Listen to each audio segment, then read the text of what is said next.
नमस्कार दोस्तों, स्वागत है आप सभी का आपके अपने YouTube चैनल सनोडिया 91 पर। मैं हूं आपका दोस्त वनरक्षक राजन सनोडिया।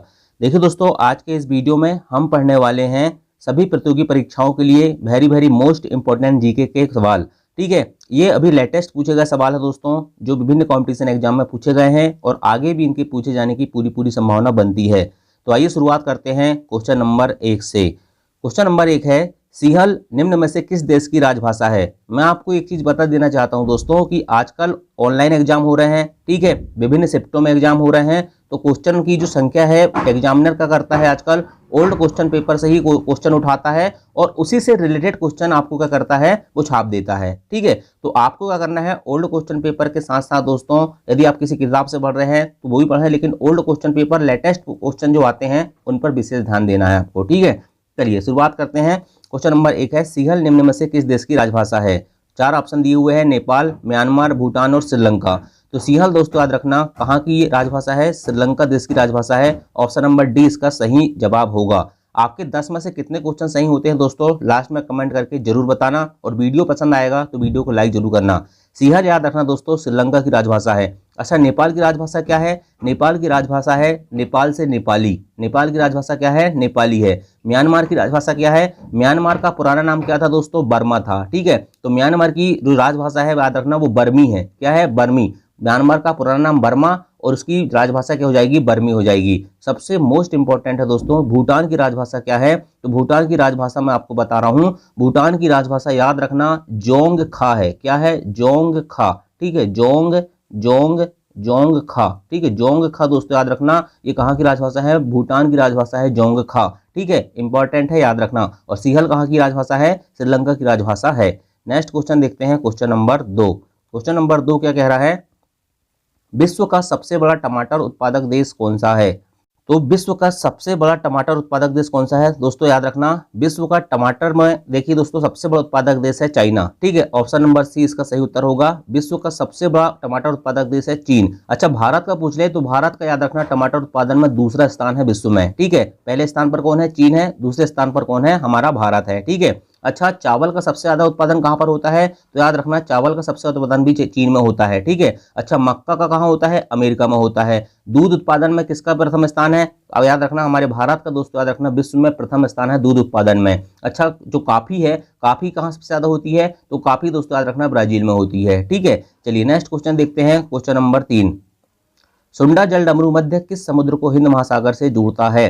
सुंडा जल डमरू मध्य किस समुद्र को हिंद महासागर से जोड़ता है? तो इसका सही उत्तर हो जाएगा दोस्तों जावा सागर। ऑप्शन नंबर ए इसका सही उत्तर होगा। देखिए जो सुंडा जल डमरू मध्य है ना, ठीक है, ये 2 द्वीपों के मध्य स्थित है। कौन कौन सा? जो जावा के इंडोनेशिया द्वीप है और सुमात्रा है उसके बीच में स्थित है ये सुंडा जल डमरू मध्य है। ठीक है, तो याद रखना दोस्तों सुंडा जल डमरू मध्य जो है हिंद महासागर को किससे जोड़ता है? जावा सागर को जोड़ता है। जावा सागर से हिंद महासागर को जोड़ता है या हिंद महासागर से जावा सागर को सुंडा जल डमरू मध्य जोड़ता है। अच्छा, आपको कमेंट करके बताना दोस्तों कि किस द्वीप को मसाला द्वीप कहा जाता है। मसाला द्वीप किस द्वीप को कहा जाता है? अगर आपको पता होगा तो कमेंट करके बताना, मैं आपको लास्ट में उसका उत्तर बताऊंगा। नेक्स्ट क्वेश्चन देखते हैं, क्वेश्चन नंबर 4।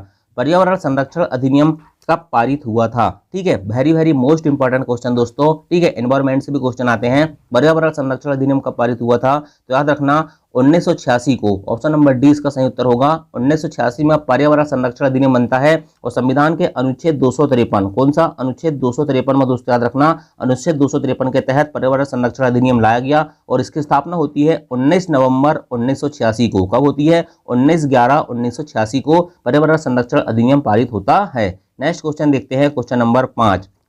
वर्ष 1919 में हंटर आयोग का गठन किस घटना की जांच के लिए किया गया था? Very most super important question है। ठीक है, तो वर्ष 1919 में दोस्तों याद रखना हंटर आयोग का गठन होता है और इसका गठन किया जाता है जो जालियांवाला बाग नरसंहार हुआ था। कहाँ हुआ था? अमृतसर में दोस्तों जालियांवाला बाग नरसंहार हुआ था, उसकी जांच के लिए हंटर आयोग का गठन किया गया था और इसके अध्यक्ष को बनाए गए थे। तो नाम है हंटर आयोग, तो लॉर्ड हंटर। ठीक है, लॉर्ड हंटर दोस्तों इसके अध्यक्ष थे हंटर आयोग के। ठीक है, और जालियांवाला बाग नरसंहार की जांच के लिए इसे बनाया गया था। नेक्स्ट क्वेश्चन देखते हैं, तमांग सेलो लोकगीत किस राज्य से संबंधित है? लोकगीत बहुत क्वेश्चन पूछे जाते हैं दोस्तों, याद रखना। और आप अगर इकट्ठे पढ़ोगे इसको एक जगह में तो आपको याद नहीं होगा, इसलिए आपको एमसीक्यू ज़्यादा से ज़्यादा सॉल्व करना है। अलग अलग पढ़ोगे तो आपको याद चीज़ें लंबे समय तक रहेगी। अगर मैं लोकगीत का टॉपिक पढ़ा दूंगा तो सभी मिक्सअप हो जाता है और आपको वहाँ पर कन्फ्यूजिया क्रिएट हो जाता है, ठीक है। तो तमांग सेलो लोकगीत किस राज्य से संबंधित है, तो याद रखना तवांग सेलो दोस्तों, याद रखना किस राज्य से संबंधित है, तमांग सेलो है पश्चिम बंगाल से। ऑप्शन नंबर 20 का सही उत्तर होगा, तमांग सेलो पश्चिम बंगाल राज्य से संबंधित लोकगीत है, ठीक है। अच्छा, आपने सुना होगा एक बहुत ही प्रसिद्ध है, असम का कौन सा है, बिहू। असम का कौन सा है, बिहू। असम का कौन सा है, बिहू, ठीक है। अच्छा, छत्तीसगढ़ का आपने सुना होगा पंडवानी, तीजन बाई जिससे संबंधित है पंडवानी, ठीक है। और गुजरात का आपको पता होगा डांडिया और गरबा, ठीक है। अच्छा चलो कमेंट करके बताइए मुखोटा किस राज्य का लोक नृत्य है, मुखोटा किस राज्य का लोक नृत्य है, मुखोटा नृत्य, ठीक है। मुखोटा नृत्य जो है किस राज्य का लोक नृत्य है, कमेंट करके बताइए। नेक्स्ट क्वेश्चन देखते हैं, विश्व स्वास्थ्य संगठन WHO का मुख्यालय कहाँ स्थित है, तो विश्व स्वास्थ्य संगठन सबसे पहली बात तो याद रखना इसकी स्थापना होती है 7 अप्रैल 1948 को। कब होती है, 7 अप्रैल 1948 को, इसलिए 7 अप्रैल को विश्व स्वास्थ्य दिवस भी मनाया जाता है। इसका हेडक्वार्टर है कहाँ पर, जिनेवा में। और जिनेवा कहाँ आता है, स्विट्जरलैंड में। ऑप्शन नंबर सी इसका सही उत्तर होगा, ठीक है। अच्छा, इसके वर्तमान में महानिदेशक कौन है, तो मार्गरेट चैन है। कौन है, मार्गरेट चैन दोस्तों, याद रखना इसके वर्तमान में महानिदेशक हैं। अच्छा, कमेंट करके बताइए कि WHO इसका फुल फॉर्म होता है वर्ल्ड हेल्थ ऑर्गेनाइजेशन, इसके वर्तमान में उप महानिदेशक कौन है, एक भारतीय हैं दोस्तों, इसलिए आपको कमेंट करके बताना है कि WHO के वर्तमान में उप महानिदेशक कौन है।